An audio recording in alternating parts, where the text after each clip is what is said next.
Amongst Hindus, there's a belief that there is somebody called Chitragupta, who's like an accountant who keeps a track of your good deeds, bad deeds, and all. In Christianity and Islam, there's a belief that there are two small angels sitting on your shoulder and making a note of the good things and the bad things that you do, probably on the right side and on the left side. But this is what we call as a postmortem, right? Everything is done and afterwards people are saying you didn't do this, you did this and all of that, and based on which you get entry into your kind of a heaven as such.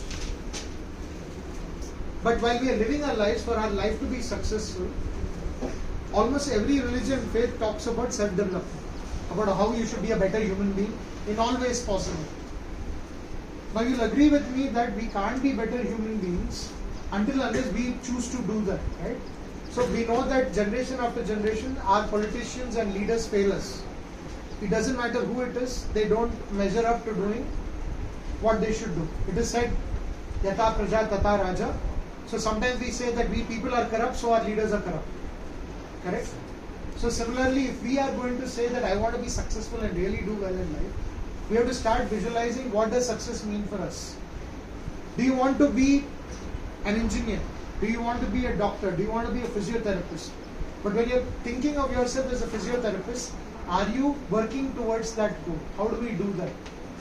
All human beings, from Mahendra Singh Dhoni to Sachin Tendulkar to Sushmita Sen to somebody called as Ida Shudder. Have you heard of Ida Shudder?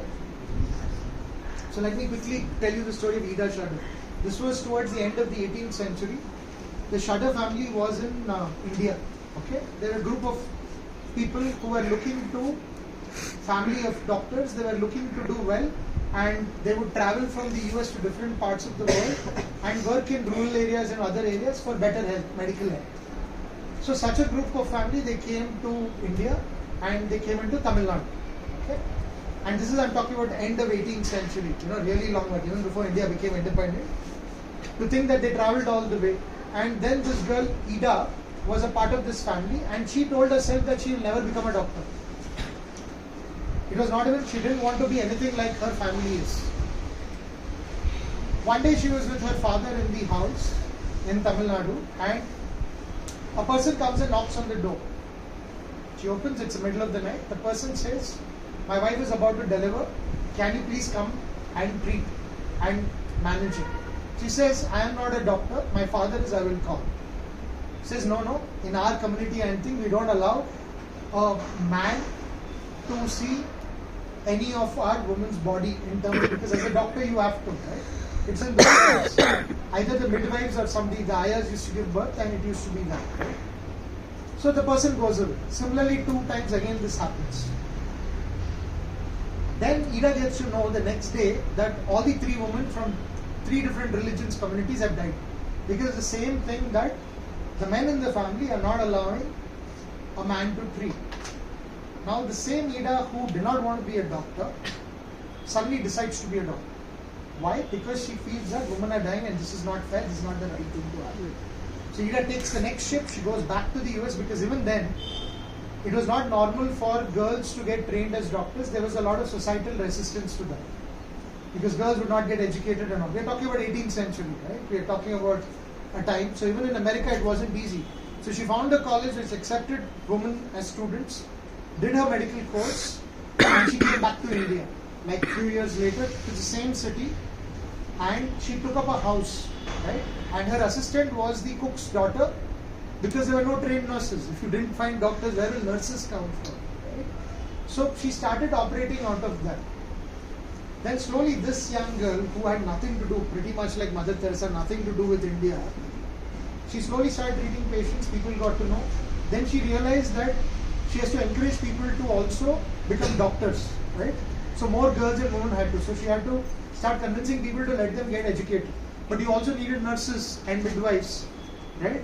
So she had to raise funds. So she went to the US, raised funds, did a lot of work, and over 60 years she managed to set up one of the finest hospitals, nurses. Then it reached a point where the Tamil Nadu government said you have to be affiliated to a university.